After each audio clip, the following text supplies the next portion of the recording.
Good morning. Welcome at the online portal of PCC Pride Coaching Classes Jaunpur.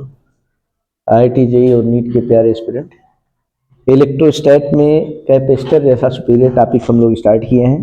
Capacitor में तीन तरह के capacitor की स्टडी करनी है।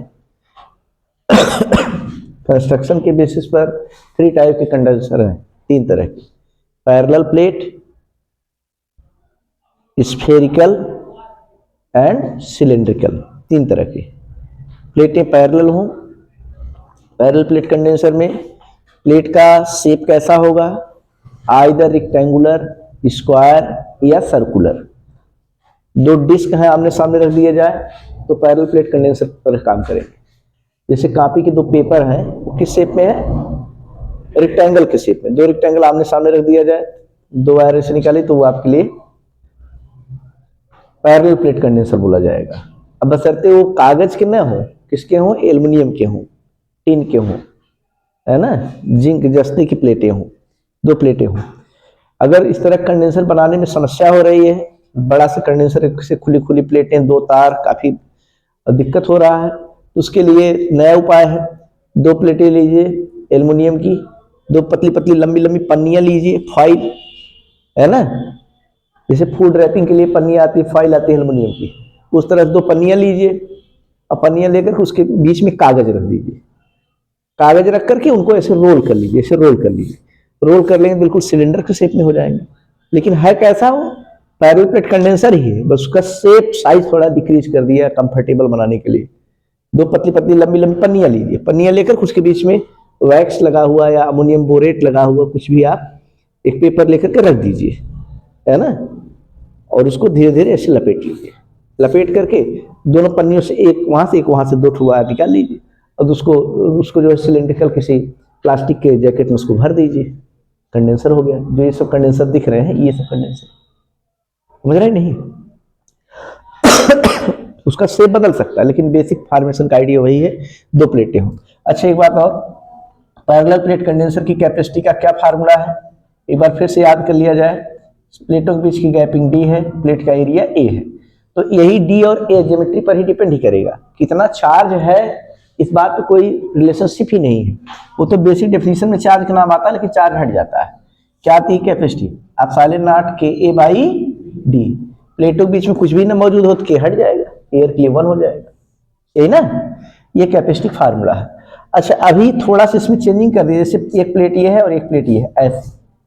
आप बताइए क्या होगी कैपेसिटी? अब यहां पर आप ध्यान दीजिएगा, जो एरिया होता है ये पूरा प्लेट का एरिया नहीं है। एरिया कौन सा होना चाहिए? ओवरलैपिंग वाला, जो आमने सामने एक दूसरे के सामने पड़ रहा है। इसका एरिया ए था, इसका भी एरिया ए ही है, प्लेट की गैपिंग डी है, लेकिन आमने सामने कितना पड़ रहा है उसकी, वो आपके लिए इंपॉर्टेंट है। आमने सामने कितना पड़ रहा है? लगभग आधा। क्या हो जाएगी इसकी कैपेसिटी? आप साइलेंट नॉट के ए बाई 2 इंटू डी। समझ गए? एक प्लेट यहां हो और एक प्लेट यहां हो, दो प्लेटें हैं, आमने सामने ओवरलैपिंग बिल्कुल नहीं हो रही, इसकी कैपेसिटी 0। समझ रहे नहीं? यानी प्लेटों को स्लाइड, एक प्लेट को फिक्स करके ऊपर वाली प्लेट को स्लाइड करके भी कैपेसिटी को वेरी किया जा सकता है, और ऐसे कैपेसिटर को बोलते हैं वेरी कैप्स। क्या बोल देते हैं? पूरा नाम वेरिएबल कैपेसिटर। वेरिएबल कैपेसिटर, उसकी कैपेसिटी को बदल सकते हैं। अब इस प्लेटों को स्लाइड करने का ये उपाय दूसरे तरीके से कर देते हैं। जैसे डिस्क के फार्म में कई प्लेटें हैं, डिस्क के फार्म में, ये हमारे हाथ की जो उंगलियां हैं, ये इस तरह से एक प्लेट, दो प्लेट, ऐसे तीन प्लेट, ऐसे तमाम डिस्क के फार्म में, और एक डिस्क का एक पेयर और इकट्ठा कर लेते हैं। दोनों में अगर बाहर बाहर है तो कोई कैपेसिटी नहीं, जैसे एक घुमाते जाए, एक के अंदर ऐसे प्लेटें एंट्री करती जाए, कैपेसिटी बढ़ती जाती, फिर घुमाते हुए बाहर ले आए तो कैपेसिटी घटती जाती। समझ रहे हैं? इस तरह के कैपेसिटर का उपयोग रोटेट करके, घुमा करके उसकी कैपेसिटी बदलने के रूप में काम में आया जाता है। और ऐसे कैपेसिटर रेडियो रिसीवर में लगते हैं, जिसको मैकेनिक लोग गैंग कह देते हैं, गैंग, है ना। तो गैंग वैंग सही नाम के, गैंग वैंग भाई उसका नाम होता होगा व्यवहारिक नाम, लेकिन एक्चुअल नेम क्या है? कैपेसिटर है। कैसा कैपेसिटर है? Variable capacitor. जो स्टेशन पकड़ाने के लिए रेडियो में घुंडी लगी तो घुमाते हैं लोग ना, तो कैपेसिटर ही है, कैपेसिटर है। उसकी कैपेसिटी को बदला जा सकता है मनचाहे तरीके से। और स्टेशन, कौन से स्टेशन का लाभ आप उठा पाएंगे घर बैठे? जिसकी फ्रीक्वेंसी इतनी हो, 1/2 pi under root LC, L भी देयर, इंडक्टेंस, क्वाइल जो लगी रहती है कॉपर की उसका इंडक्टेंस हेनरी मेजर करते हैं, और सी कैपेसिटी। अगर इस तरह से रेडियो रिसीवर एक केवल आप बनाए, एक कई स्टेशन को लाभ मिल पाएगा जिसकी फ्रीक्वेंसी इतनी है, जैसे 93.5 रेड एफएम, सुने ही नहीं ऐसा? तो 93.5 जो कहता है रेड एफएम बजाते रहो, तो 93.5 क्या है? वो बातों ही बातों में अपने स्टेशन की फ्रीक्वेंसी बोल देता है ना। सुबह सुबह जब मंजन करके आता है स्टूडियो में, बोलता है कि हम 93.5 मेगाहर्ट्ज से बोल रहे हैं। मेगाहर्ट्ज बोले तो यूनिट ऑफ फ्रीक्वेंसी, वो अपने स्टेशन की फ्रीक्वेंसी बोल देता है मेगाहर्ट्ज। मेगा मतलब 10 पावर 6, 93.5 इंटू 10 पावर 6 हर्ट्ज है फ्रीक्वेंसी। ये अब इतनी फ्रीक्वेंसी अपने रेडियो रिसीवर से सेट कर लीजिए, है ना? सेट कर लेंगे तो स्टेशन घर बैठे लाभ उठा लेंगे, आप सुन पाएंगे। और एक ही स्टेशन केवल सुन पाएंगे। फ्रीक्वेंसी को बदलिए, बदलने के लिए क्वाइल छोटी बड़ी करिए, एल की वैल्यू चेंज करिए या कैपेसिटी बदलिए। आसान होता है, क्वाइल को काटना छाटना नहीं, सी को वेरी करना, और सी को वेरी करने वाली सुविधा वही वेरिएबल कंडेंसर से है। उसकी कैपेसिटी को घुमा करके बदल लेते हैं। वेरिएबल कैपेसिटर दिखाने का थियोरेटिकल पर्पस दिखाने का क्या तरीका है? कैपेसिटर ऐसे बना करके एरोस कट कर दी। इसका मतलब कैसा कैपेसिटर है? वेरिएबल, इसकी कैपेसिटी बदला जा सकता है। कम से कम 20 माइक्रोफैरेड, ज्यादा से ज्यादा 80 माइक्रोफैरेड, 100 माइक्रोफैरेड अपना दिया रहे भाई, मिनिमम और मैक्सिमम क्या है कैपेसिटी, समझ गए? कैपेसिटर का तगड़ा उपयोग है रेडियो रिसीवर में। जो इलेक्ट्रॉनिक सर्किट है, कंडेंसर तो जरूर लगा रहता है।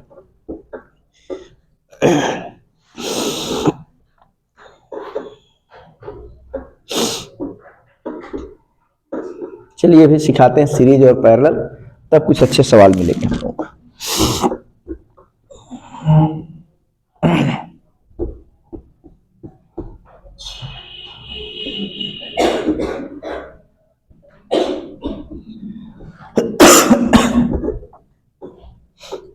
डिफरेंट ओरिएंटेशन में, डिफरेंट विन्यास में कई तरह से कॉन्फ़िगरेशन चेंज किया जाए डाइलेक्ट्रिक का, तो उसके बेसिस पर कैपेसिटी चेंज करती रहती है। चलिए अब हेडिंग डालिए। एनर्जी सीख लिया आप लोग? एनर्जी आप चार्ज कंडेंसर लिखे हैं? चलिए आज हेडिंग है एनर्जी डेंसिटी। एनर्जी डेंसिटी को स्मॉल यूज। एनर्जी डेंसिटी क्या होती है? Energy per unit volume, energy per unit volume, ये एनर्जी डेंसिटी। यूनिट क्या बनेगा? जूल पर मीटर का क्यूब, जूल पर मीटर का क्यूब। इसी को पास्कल में भी बोल सकते हैं, यही प्रेशर के इक्वल भी होता है। आगे आप यूनिट को थोड़ा सेट करें। जूल का मतलब क्या? फोर्स इंटू डिस्प्लेसमेंट रहा होगा, तब तो वर्क की तरह जूल होगा। और नीचे मीटर स्क्वायर है, मीटर स्क्वायर है, हाँ मीटर क्यूब है, तो फोर्स इंटू डिस्प्लेसमेंट मतलब न्यूटन मीटर भी लिख सकते हैं जूल को, और नीचे मीटर का स्क्वायर क्यूब है। एक मीटर का आंसर क्या आ जाएगा? न्यूटन पर मीटर का स्क्वायर। और ये किसकी तरह है? ये पास्कल की तरह है कि नहीं? यानी एक फार्मूला और बनने वाला। एनर्जी डेंसिटी जैसे पूछेंगे, बता हम लोग सीखेंगे, तुरंत एक क्वेश्चन का और जवाब मिल जाएगा प्रेशर का, है ना? कैपेसिटर की दोनों प्लेटें हैं तो उनके बीच में कितना प्रेशर लगता है, और कैसा अट्रैक्टिव की रिपल्सिव। अट्रैक्टिव, एक को पॉजिटिव चार्ज देते हैं, अगले वाले पर इंडक्शन के जरिए नेगेटिव डेवलप हो जाता है, तो दोनों एक दूसरे को अट्रैक्ट करने का प्रयास करते हैं प्लेटें। पहले एनर्जी डेंसिटी सीख लिया जाए। सिंस एनर्जी क्या होता है? एनर्जी होता है हाफ सी इंटू वी का स्क्वायर।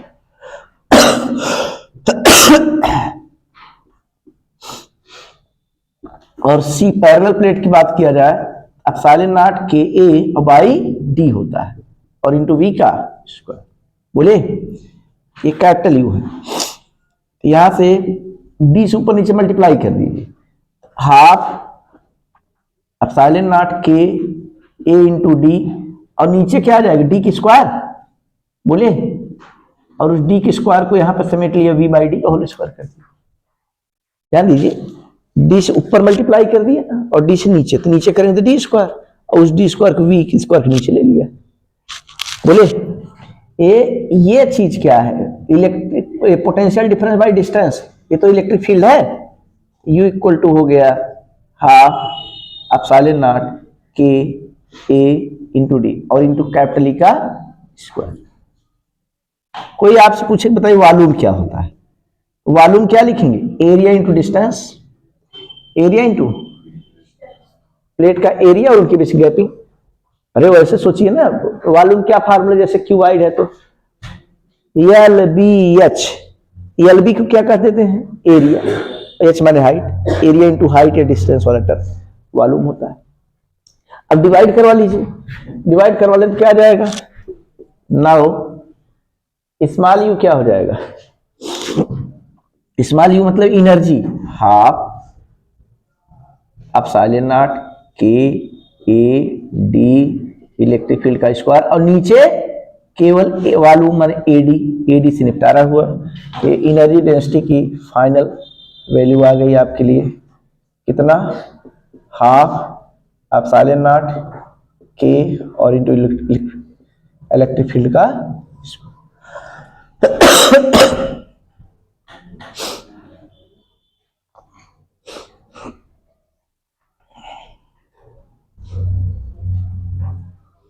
ये सबसे अच्छा फार्मूला है एनर्जी डेंसिटी।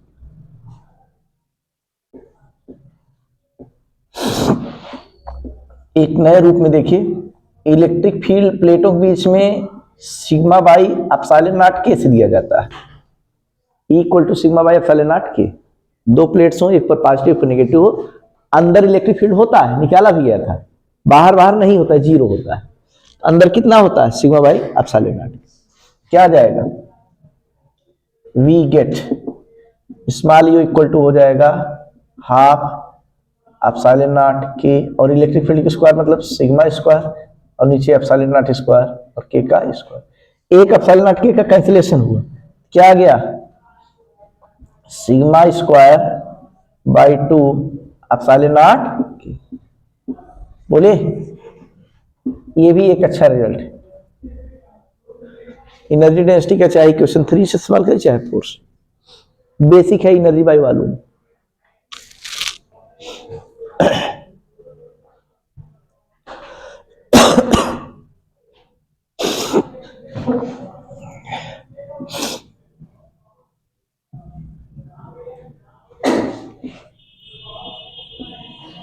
इलेक्ट्रोस्टैटिक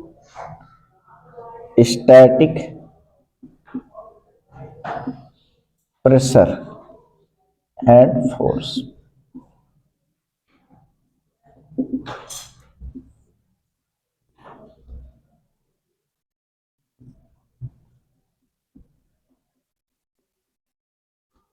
बताइए फोर्स प्लेटों के बीच में लगता है कि नहीं?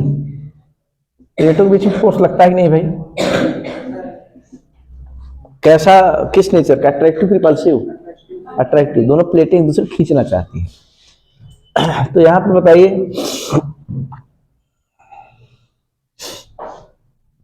यहां पर इलेक्ट्रोस्टैटिक प्रेशर जो होता है वो एनर्जी डेंसिटी के इक्वल होता है। एनर्जी डेंसिटी, क्योंकि यूनिट वगैरह एकदम सेट है। यानी प्रेशर का क्या फार्मूला है? चाहे तो आप हाफ एप्सिलॉन नॉट के और इंटू इलेक्ट्रिक फील्ड की स्क्वायर लिखिए और चाहे sigma square by 2 epsilon not के लिखिए। दोनों ही प्रेशर के फार्मूले, यानी इलेक्ट्रोस्टैटिक प्रेशर किसके इक्वल? वही स्मॉल यू की एनर्जी डेंसिटी।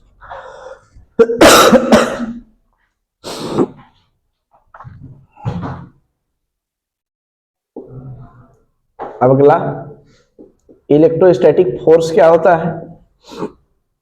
सेंस प्रेशर अगर जानते हैं आप तो प्रेशर का बेसिक फार्मूला है by A, force per unit area. यहां से फोर्स निकालेंगे तो क्या आ जाएगा? फोर्स निकालेंगे तो हो जाएगा P और इंटू ए, पी ए, और P की वैल्यू रख दीजिए। P की वैल्यू रख दें तो एरिया से मल्टीप्लाई क्या हो जाएगी?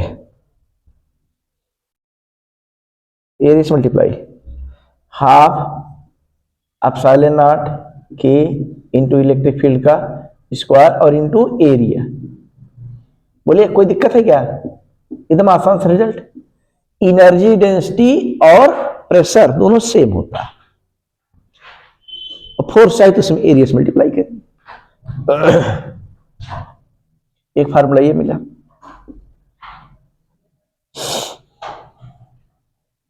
या अगले वाले में ये लगा दीजिए, अगले वाले में लगाएंगे तो sigma square by 2 epsilon not K और इनटू एरिया।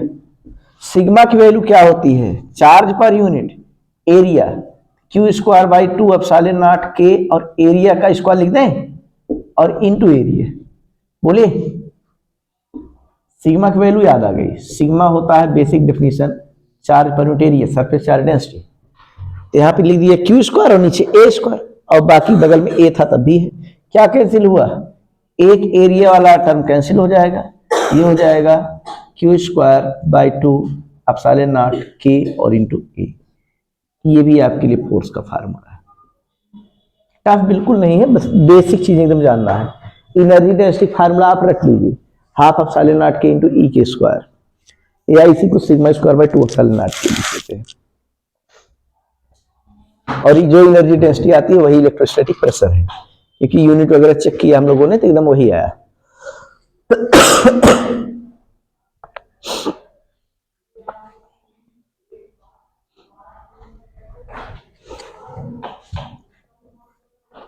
ये काफी मजबूत चीज है, इसको याद रखिए आप।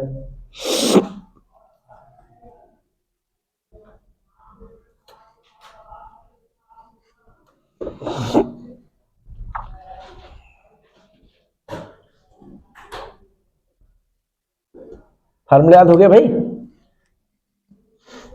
एनर्जी डेंसिटी फार्मूला ही प्रेशर का फार्मूला है, और ए और लगा देंगे तो फोर्स फार्मूला हो जाएगा।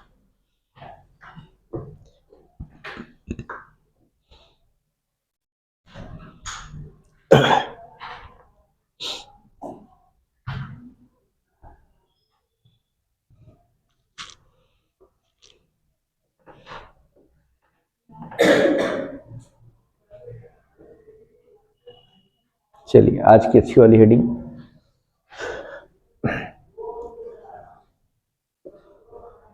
Effect of introduction of dielectric slab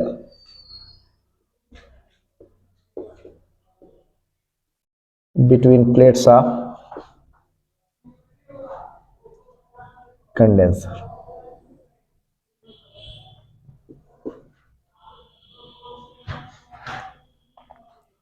condenser के प्लेटों के बीच में कोई डाइलेक्ट्रिक स्लैब इंट्रोड्यूस कराया जाए, उसके बीच में कोई स्लैब रखा जाए, पट्टी, तो क्या प्रभाव पड़ेगा? इसको दो केस में स्टडी करते हैं।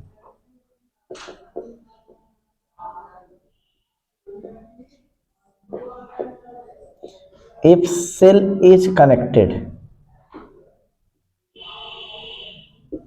अगर बैटरी जुड़ी हुई रहे तब, बैटरी कनेक्ट हो। इधर देखिए अभी प्लेटों के बीच में कुछ भी नहीं, बैटरी जुड़ी, कितने वोल्ट की बैटरी है अभी? इसकी कैपेसिटी कितनी है? C nought. Potential difference condenser प्लेटों के बीच V nought, charge Q nought, energy U nought. चार पैरामीटर से हाईलाइट कर दिया, चार चीजें। ये कब का सीन है? इंट्रोडक्शन कर दिए हैं कभी नहीं, स्लैब डाल दिए हैं कभी नहीं, अभी नहीं, स्लैब अब डाल दे रहे हैं। लेकिन बैटरी हटाना नहीं, बैटरी कनेक्ट थी तो आज भी कनेक्ट रही। स्लैब अब की बार डाल दिया हमने। डाइलेक्ट्रिक कांस्टेंट कितना है? के। स्लैब डाल दिए। अब कैपेसिटी सी है, पोटेंशियल डिफरेंस वी है, एनर्जी यू है, चार्ज कितना? क्यू। अब बैटरी पोटेंशियल वी ही देख रहे हैं। अब देखिए इनिशियल वाला कोई पूछे कैपेसिटी क्या है, आप क्या बोलेंगे? सी नॉट। इनिशियल शुरुआत में जब स्लैब नहीं डाला गया था, लकड़ी डस्टर कुछ भी नहीं डाला गया था प्लेट के बीच में, तो चार्ज कितना स्टोर था, क्यू नॉट। उसके पास कितनी एनर्जी थी, यू नॉट। नए सिचुएशन डालने के बाद सब नाट हट गया है, तो नया वाला ही चीज बताना होता है कि क्या होगा अब चार्ज। यहां देखिए, पहले कैपेसिटी सीखते हैं। कैपेसिटी पहले point, capacity since C equal to क्या लिखते हैं, एप्सिलॉन नॉट के ए बाई डी, बोलिए। और यहां से के बाहर कर ले, के बाहर कर ले, epsilon not a by D क्या है, पहले वाली कैपेसिटी, इसका मतलब के इंटू सी नॉट, के इंटू, और भाई के को उठा लीजिए तो एयर वाले कंडेंसर कैपेसिटी हो जाएगी ना, के इंटू सी नॉट। कैपेसिटी बढ़ गई घट गई, बढ़ गई, विच इंप्लाइड के से मल्टीप्लाई हुआ है ना, कैपेसिटी बाद में बढ़ जाती है, के टाइम्स हो जाती है। एक चीज हम लोग डिस्कस कर लिए, 4 ही चीजें डिस्कस करना होता है। कैपेसिटी निकालने के बाद तुरंत आप बताइए पोटेंशियल पर क्या इफेक्ट पड़ेगा, पोटेंशियल डिफरेंस पर। तो बैटरी का काम क्या होता है, खाली यही बताइए। कोई पूछे बैटरी सर्किट में क्यों लगाई जाती है, किस लिए बैटरी लगाया है, तो आप कहेंगे to maintain potential difference between 2 points. Circuit के किन्हीं 2 पॉइंट बीच में पोटेंशियल डिफरेंस को मेंटेन रखने के लिए, बनाए रखने के लिए। तो उसका जब काम जान रहे हैं आप, तो आपसे पूछा जाए पोटेंशियल डिफरेंस पहले कितना था, तो कहेंगे V था, बाद में कितना रहेगा, V ही रहेगा जितना बैटरी लगाए हैं। समझ पाए, यानी क्या नहीं बदलने वाला है, बैटरी जुड़ी रहेगी तो पोटेंशियल का डिफरेंस, बैटरी जुड़ी होगी तो पोटेंशियल डिफरेंस नहीं वेरी करेगा। बैटरी काम ही यही है। ठीक है, बना लीजिए आप लोग।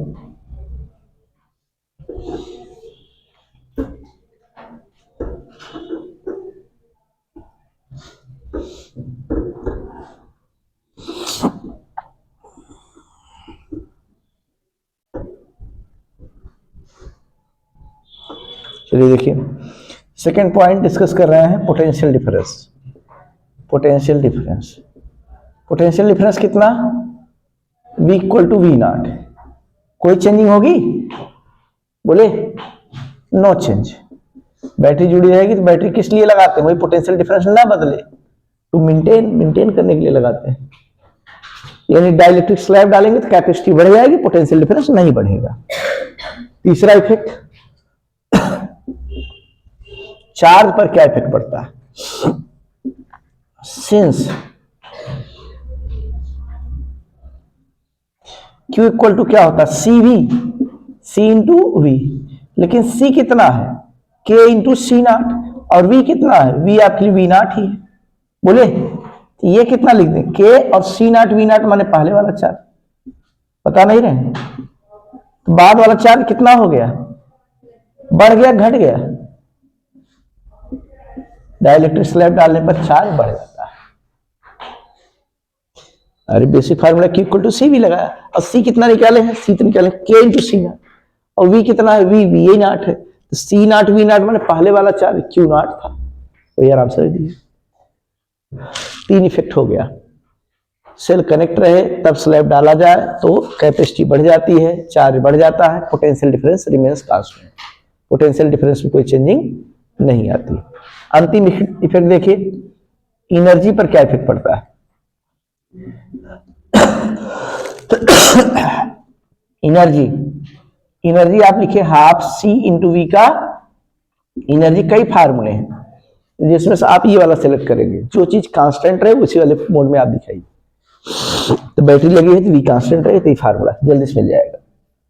हाफ C बताइए क्या है, K into C naught, V बताइए क्या है, V में तो कोई परहेज ही नहीं, V नॉट ही, तो हाफ C नॉट और V नॉट की स्क्वायर। तो इसका मतलब क्या लिखते हैं, हाफ के बाहर ले लीजिए आप, क्या लिख सकते हैं, हाफ C नॉट और इंटू V नॉट की स्क्वायर। इसको क्या लिख सकते हैं bracketed part, half C not into V not की स्क्वायर को क्या लिख सकते हैं, U नॉट। ये पहले वाली इनिशियल एनर्जी है, यानी U की वैल्यू, U टोटल जो एनर्जी आ रही है उसकी वैल्यू हो गई आपके लिए K इंटू U नॉट। कितना आसान सा इफेक्ट है। माने कुल मिला जुलाकर आपको ब्रैकेट वाली बातों को ही गौर करना है। तो आपसे कोई पूछे स्लैब डालने पर क्या इफेक्ट पड़ता है अगर बैटरी जुड़ी रहे, तो आप कहेंगे सब कुछ बढ़ जाता है सिवाय या बजाय पोटेंशियल के। पोटेंशियल का सब कुछ, कैपेसिटी के टाइम्स, चार्ज भी के गुना, एनर्जी भी के गुना। बोले बस एक चीज नहीं बदलता है, क्या? पोटेंशियल डिफरेंस, क्योंकि बैटरी आप जोड़े हैं, पोटेंशियल डिफरेंस मेंटेन करने के लिए बैटरी जुड़ी थी। सब कुछ बढ़ा कि नहीं भाई? बैटरी जोड़ने पर वही भी नहीं बदलेगा, बाकी सब बढ़ा। कैपेसिटी भी बढ़ गई सी नॉट से ज्यादा, चार्ज भी क्यू नॉट से ज्यादा, एनर्जी भी यू नॉट से ज्यादा। और कितना? वही के से खाली गुणा करते जाए बस हो जाएगा। के से मल्टीप्लाई कर दीजिए, बाद वाला मिल जाएगा। समझ गए होंगे।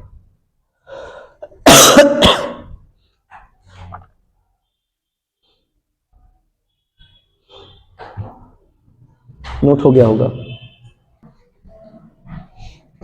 देखिए भाई, पहले पॉइंट में कैपेसिटी डिस्कस कर रहे हैं। कैपेसिटी बिल्कुल उसी फार्मूले से, क्योंकि कैपेसिटी चार्ज और वी पर डिपेंडेंसी है ही नहीं, ज्योमेट्री की बातें हैं।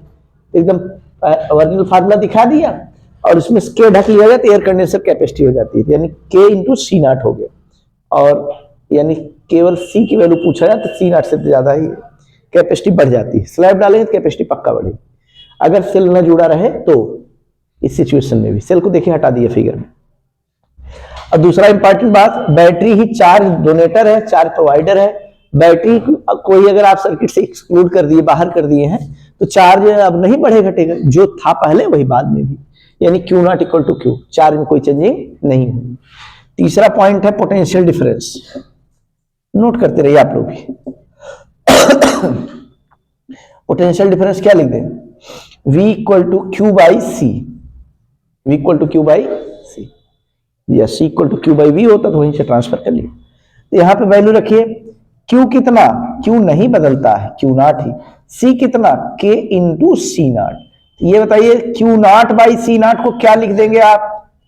बोले जरा, V नॉट, और डिनोमिनेटर में K।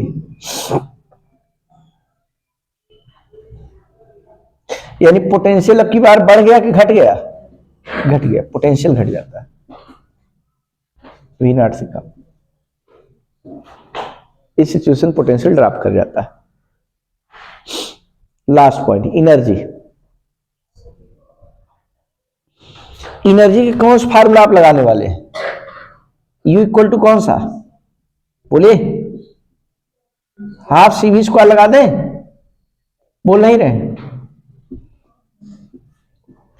ये लगाइए, जो टर्म कांस्टेंट हो उसके फॉर्म में एनर्जी फार्मूला पेश कर रहा है, इसीलिए यू के 3 फार्मूले बताए गए। तो आप क्यू स्क्वायर बाई सी लगाइए।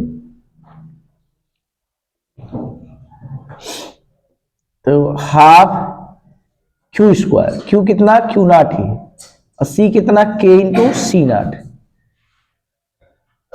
Q naught square by C naught को क्या लिख सकते हैं आप? हाफ। ये लिख दीजिए you not, you not by के। यानी एनर्जी क्या आ गई फाइनल सिचुएशन में? एनर्जी हो गई पहले वाली एनर्जी में के से डिवीजन, यानी एनर्जी की वैल्यू घट गई। अरे ये देखिए, अगर बैटरी आपने हटा दिया तो बड़ा भारी नुकसान होगा, पोटेंशियल भी गिर जाएगा, के से डिवीजन लग जाएगा, एनर्जी भी डिक्रीज कर जाएगी, सब बाई के हो गया। लेकिन हाँ, कैपेसिटी आज भी के टाइम्स है।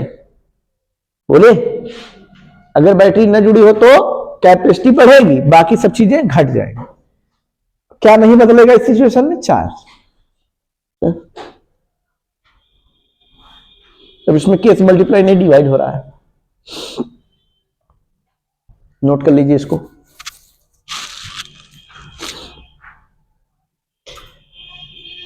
एक खास बात जो दोनों के लिए कॉमन है, क्या कॉमन है?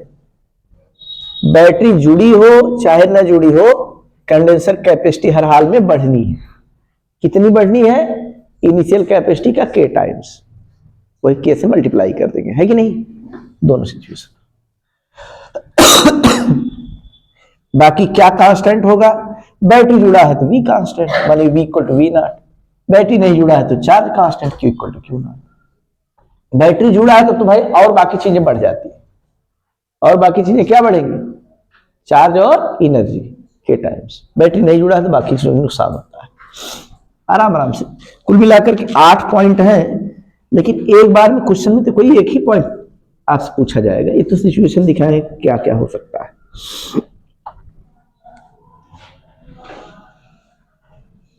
एक क्वेश्चन, एक अच्छा सवाल।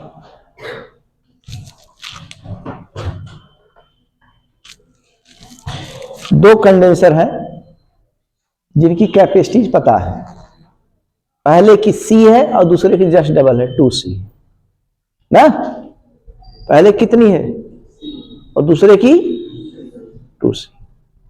दोनों को सेम पोटेंशियल डिफरेंस तक चार्ज किया जाता है। दोनों पोटेंशियल डिफरेंस सेम है, दोनों को सेम चार्ज तक नहीं चार्ज किया जाता, चार्ज सेम हो जाए, पोटेंशियल डिफरेंस सेम किया जाता है।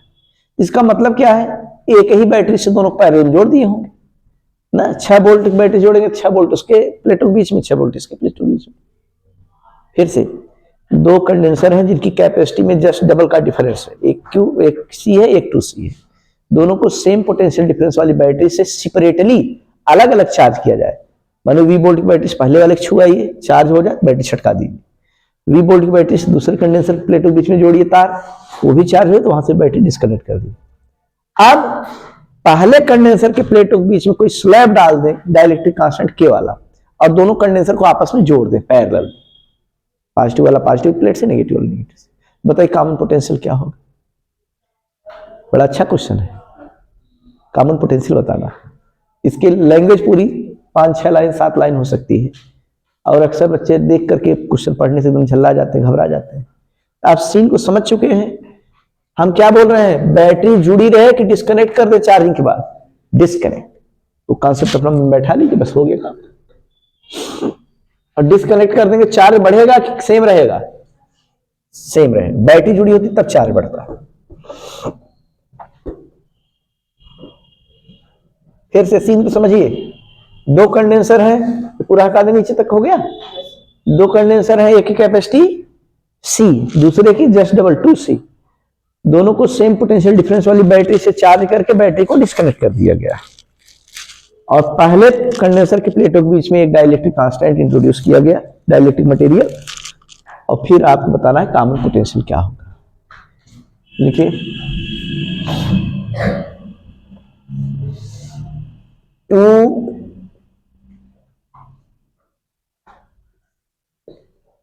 Capacitors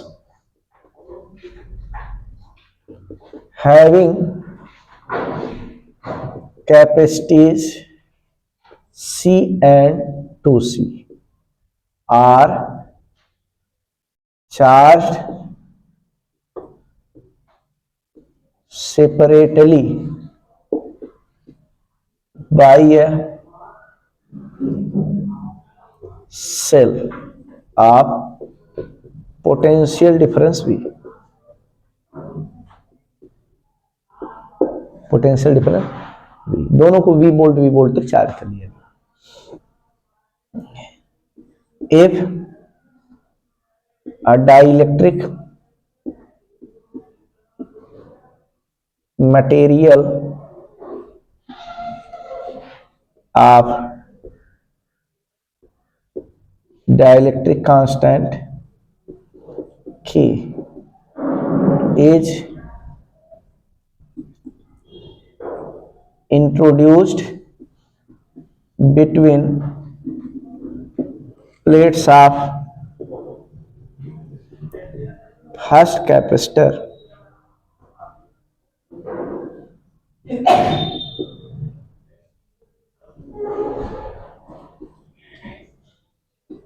then find out common potential।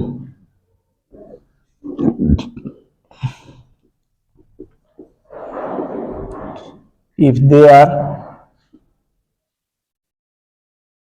connected in parallel।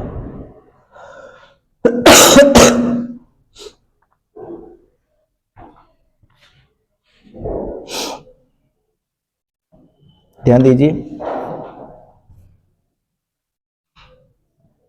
ये पहला कंडेंसर है, इसकी कैपेसिटी सी है। ये दूसरा कंडेंसर है, इसकी कैपेसिटी क्या है 2C। पहले के ही प्लेटों के बीच में ये पहले का सीन है, दोनों को कहां तक चार्ज किया गया V तक, यही सीन दिया गया। सेपरेटली मैंने अलग अलग चार्ज करके हटा लिए। अब इनको कॉम्बिनेशन करा रहे हैं, इनको जोड़ रहे हैं। ये पहला कैपेसिटर है, ये आपके लिए दूसरा कैपेसिटर है, देख रहे हैं। अब पहले कैपेसिटर प्लेटों के बीच में एक डाइलेक्ट्रिक स्लैब हमने डाल दिया, के डाल दिया। अब दूसरा वाला वैसे ही है, कॉमन पोटेंशियल बताना है। अब बताइए इसकी कैपेसिटी क्या हो जाएगी, C इंटू के हो जाएगा, और इसकी कैपेसिटी क्या हो गई बोले भाई। चाहे बैटरी जुड़ी रहे चाहे हट जाए, कैपेसिटी तो बढ़ जाती है हर हाल में। जितनी कैपेसिटी उसी में के से मल्टीप्लाई। पहले C नॉट था, हम लोग के लगाते थे, और C इंटू के लगा, इसमें क्या है, रटने जैसी बात नहीं। कॉमन पोटेंशियल बताना है। कॉमन पोटेंशियल क्या फार्मूला होता है, common potential formula net charge by net capacity, net charge by net capacity C1 plus C2। Net charge बोलिए पहले का CV, C आपके लिए CK हो गया और इंटू प्लस दूसरे चार्ज बोलिए CV 2C और वो भी आपके लिए V। भाई चार्ज कितना होगा CV, इस पर चार्ज कितना होगा 2CV, चार्ज तो नहीं बदलेगा ना। और by C1 plus C2, C1 आपके लिए CK हो गया, C2 आपके लिए 2C। C1 मैंने पहले कैपेसिटी C के, दूसरे 2C। क्या आया कॉमन पोटेंशियल, कॉमन पोटेंशियल हो गया। ऊपर से क्या कॉमन ले सकते हैं CV बोले, और अंदर क्या बचेगा K प्लस, नीचे से क्या कॉमन ले, केवल C, अंदर क्या बचेगा हो जाएगा पोटेंशियल डालने के बाद।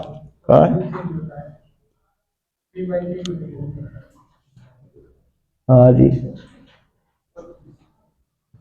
नहीं थोड़ा सा यही मिसिंग हो गया, पोटेंशियल चेंज होगा उसका कोई मतलब नहीं है। पहले चार्ज कितना था, पहले चार्ज था CV बोले, बाद चार्ज कितना हुआ, दूसरे वाले चार्ज कितना था पहले 2C। चार्ज तो बदल भी नहीं करेगा, इस पर चार्ज कितना CV, इस पर चार्ज कितना 2C। तो चार्ज का सम करते समय वही समझदारी दिखानी, बाकी C1 प्लस C2 बाद वाला CK प्लस 2C। समझ गए क्या हुआ, ये ऊपर से क्या कॉमन ले लें CV, क्या कॉमन क्या 3CV लिख दीजिए ना, 3CV। नीचे डिनोमिनेटर में C कॉमन लीजिए, K प्लस 2, C का कैंसिलेशन हुआ, कॉमन पोटेंशियल आ गया आपके लिए 3V बाई K प्लस 2।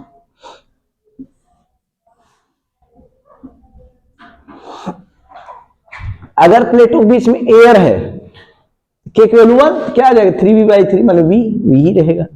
दिख भी रहा था पैरेलल मैट करने पोटेंशियल सेम ही रहता है कि नहीं, कोई मीडियम डाल दिया थी 3V बाई K प्लस 2, यही आंसर है। थोड़ा सा कॉमन पोटेंशियल के लिए नोटेशन बदल दी नहीं तो दिक्कत हो जाएगी, VC लिख दीजिए, VC कॉमन पोटेंशियल कितना 3V by K plus 2। Common potential notation बदल दीजिए, नहीं तो V ही रह जाएगा दोनों तरफ ना। आसान लगा क्वेश्चन, बस समझदारी क्या दिखानी है आपको, net charge by net capacity. और नेट चार्ज माने कितना, चार्ज तो बदल में नहीं करता, शुरुआत में निकाल के रख लीजिए, स्टार्टिंग में निकाल के रख लीजिए, है ना, चार्ज स्टार्टिंग से निकालना है।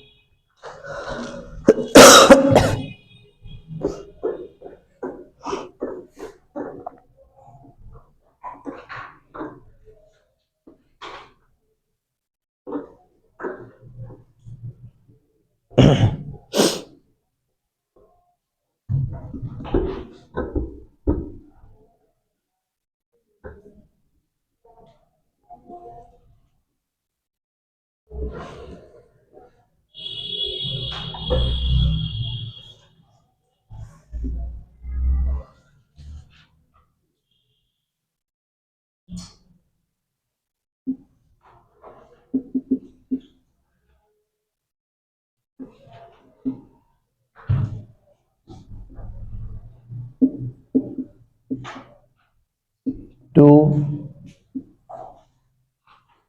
Charged condensers connecting together.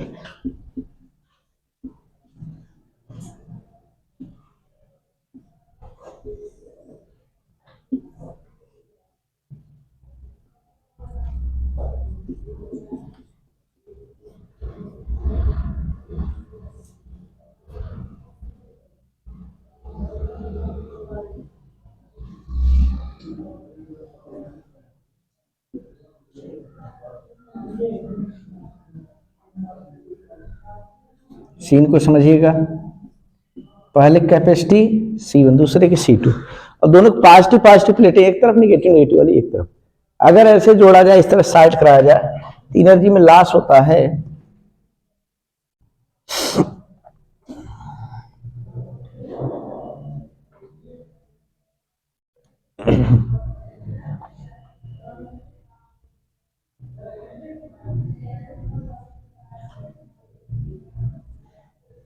Energy में लॉस डेल्टा इक्वल टू होता है C1 C2 by 2 C1 plus C2 और इंटू V1 माइनस V2 का,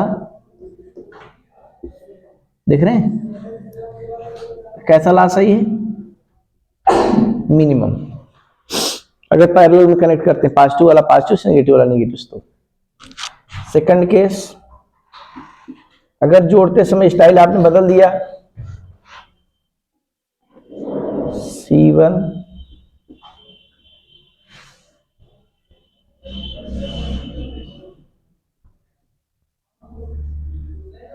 गलत तरीके से जोड़ दिया, पॉजिटिव वाला इधर नेगेटिव से, इधर नेगेटिव वाला इधर पॉजिटिव। सीन को समझिएगा, पॉजिटिव प्लेट नेगेटिव, नेगेटिव वाला पॉजिटिव ना, ये पैरेलल कॉम्बिनेशन, ये सीरीज बोला जाता है।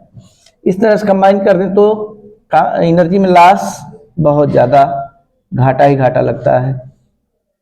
2C1 प्लस C2, ये यहां पर V1 प्लस V2, यहां पर क्या लिखेंगे, V1 प्लस V2 का whole square, this be the maximum loss.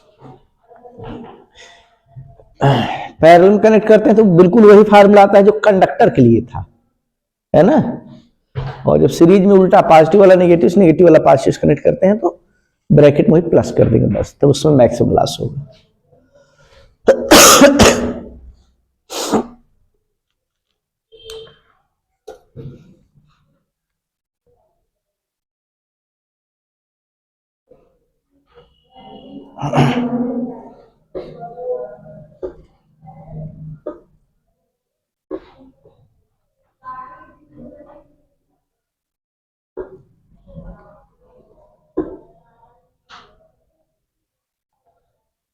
हाँ, एक खुशखबरी है, संडे को टेस्ट में इलेक्ट्रोस्टैटिक टॉपिक नहीं आएगा, तो ये कैपेसिटर टॉपिक नहीं आएगा, केवल गॉस थ्योरम तक आएगा, है ना। क्योंकि देख रहे थे क्वेश्चन ज्यादा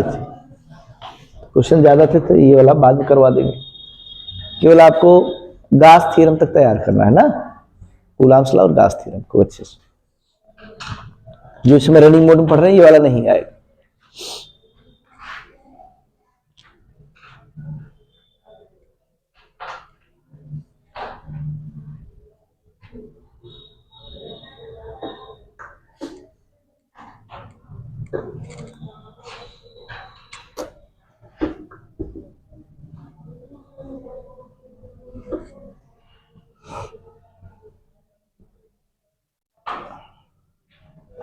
चलिए कुछ और चीजें सीख लें।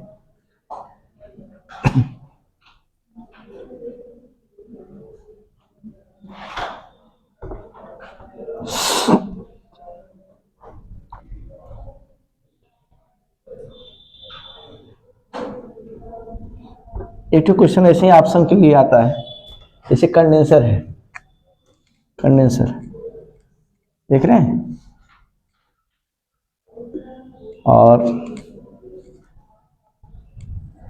इसको प्लेटों के बीच में जैसे कुछ डूबा है वाटर के अंदर, नीचे भी पूरा पानी है, बैटरी लगी हो तो बताइए ये वाटर का लेवल क्या क्या होगा, इंक्रीज करेगा कि डिक्रीज?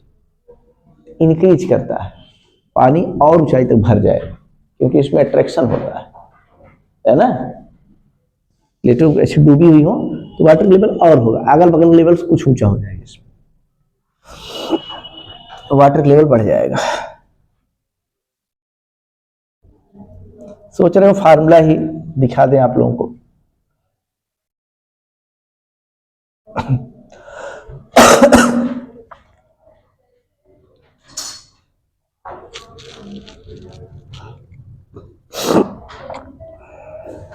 ये देखिए,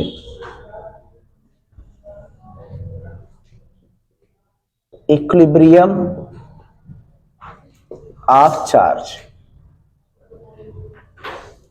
चार्ज का इक्विलिब्रियम, कंडेंसर की दो प्लेटें हैं,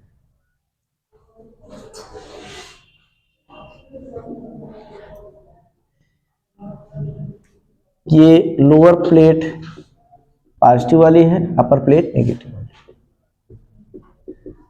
अच्छा, गलती से हम लोग चार्ज ऐसे गलत दिखाते हैं, सही तरीका क्या है? कंडेंसर बाहर चार्ज रहता ही नहीं, डिस्ट्रीब्यूशन देखें पूरा चार्ज अंदर वाले सरफेस, इसके अंदर वाले सरफेस, बाहर बाहर जीरो हो जाता है ना। चलिए, सही चीज जानते रहिए। अब इसके बीच में किसी चार्ज को छोड़ दें, ये चार्ज अगर छोड़ दिया जाए तो कैसा चार्ज होगा कि इक्विलिब्रियम में रहेगा? Positive negative? पॉजिटिव, क्योंकि इस पर वेट काम करेगा नीचे की तरफ, और नीचे वाली पॉजिटिव प्लेट है तो इसको ऊपर तरफ रिपेल करेगी ना, तभी तो इलेक्ट्रिक वाला बैलेंस कर सकता है। ऊपर वाला नेगेटिव है तो आप कह दिए नेगेटिव वाला अट्रैक्ट कर रहा है। कुल मिलाकर के इलेक्ट्रिकल फोर्स और वेट एक दूसरे को मैनेज करना चाहिए, बैलेंस करना चाहिए, तो वेट तो हमेशा नीचे लगता है। ऐसा चार्ज रखें जिससे इलेक्ट्रिकल ऊपर लग जाए। कैसा चार्ज रखें? पॉजिटिव। देख रहे हैं नहीं? या अगर इस तरह का सीन है, इस तरह का सीन, ऊपर वाली प्लेट पॉजिटिव हो, ऊपर वाली प्लेट पॉजिटिव, नीचे वाला नेगेटिव, वाले अर्थिंग वाला नीचे हो, देख रहे हैं? तो कैसा चार्ज इक्विलिब्रियम में रह सकता है? पॉजिटिव नेगेटिव, नेगेटिव, क्योंकि वेट तो हमेशा नीचे लगेगी, चार्ज पर डिपेंडेंसी ही नहीं। अब इलेक्ट्रिक फोर्स ऊपर कब लगेगा? जब इस पर नेगेटिव चार्ज हो, तो नेगेटिव नेगेटिव रिपल्सन करके ऊपर, या आप कह दीजिए ऊपर पॉजिटिव प्लेट है, अट्रैक्शन करेगी ऊपर, है कि नहीं? पूछा जाता है चार्ज का साइन क्या होना चाहिए, साइन तो आप देखिए बता ही दी, है कि नहीं? जैसे नीचे वाला, अगर नीचे वाला जैसा प्लेट रहेगा वही वाला चार्ज साइन। नीचे वाली प्लेट कैसी? नेगेटिव, ये भी नेगेटिव होना चाहिए। नीचे वाली प्लेट पॉजिटिव तो ये भी पॉजिटिव होना चाहिए ना, इससे बैलेंस रहे। इन इक्विलिब्रियम, इक्विलिब्रियम कंडीशन में क्या? Electric force equal to weight, और इलेक्ट्रिक फोर्स कितना होता है? QE, Q charge into electric field, Q equal to, अब पूछा जाए कितना स्ट्रांगर इलेक्ट्रिक फील्ड लगाया जाता है, ई क्यू निकालिए एम जी बाई क्यू हो जाए। बोलिए चार्ज कितना मास होना चाहिए, एम निकालना है तो क्यू बाई जी लिख दीजिए, जो आप मन करे। Q equal to M G, छोटा सी क्वेश्चन याद रखिए, इलेक्ट्रिक फोर्स क्यू और वेट एम जी, दोनों बैलेंस करके।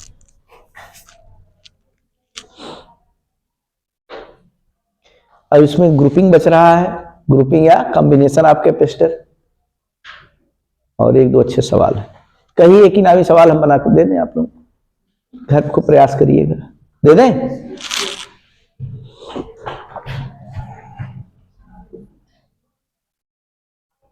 कहीं से अगर मिल जाए, कहीं से अगर आप कॉपी उपी करके लगाएंगे, लेकिन समझ लेंगे, हमें समझा देंगे, तब भी आपके नाम मिलेगा। तुरंत यही क्लास में लगा देते 10 रुपए मिलता, लेकिन कल लगा के ले आएंगे 5 रुपए की नामी है, 5 रुपए की नामी सवाल।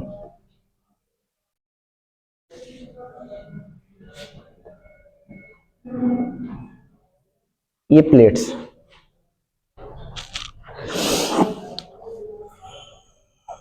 थोड़ा माइंड पजलिंग प्रॉब्लम है, ये दिमाग में तूफान लाने वाला है, दिमाग को पजिल करने वाला, परेशान करने वाला प्रॉब्लम है, लेकिन थोड़ा सूझबूझ समझदारी से काम करें तो आ जाएगा। बुक में हो सकता है इसका सलूशन मौजूद हो।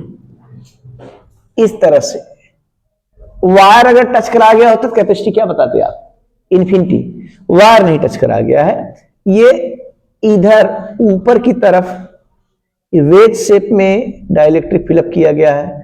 इसका डाइलेक्ट्रिक कांस्टेंट K1 है, देखिएगा K1 डाइलेक्ट्रिक कांस्टेंट नंबर 1, और नीचे की तरफ K2। इसमें ऐसे वर्टिकल ऐसे शेडिंग कर दे रहे हैं इस तरह से, ये डॉट डॉट कर सकते हैं आप। माने दो अलग अलग तरीके के मटेरियल भरे गए हैं एकदम वेज के शेप में, ट्रायंगुलर शेप में। इधर से कुछ भर दिया गया, इधर से कुछ भर दिया गया। ईच प्लेट का एरिया A है, प्लेटों के बीच की सेपरेशन D है। तो आपको बस कैपेसिटी बताना है। अच्छा सवाल है, ट्राई कीजिएगा।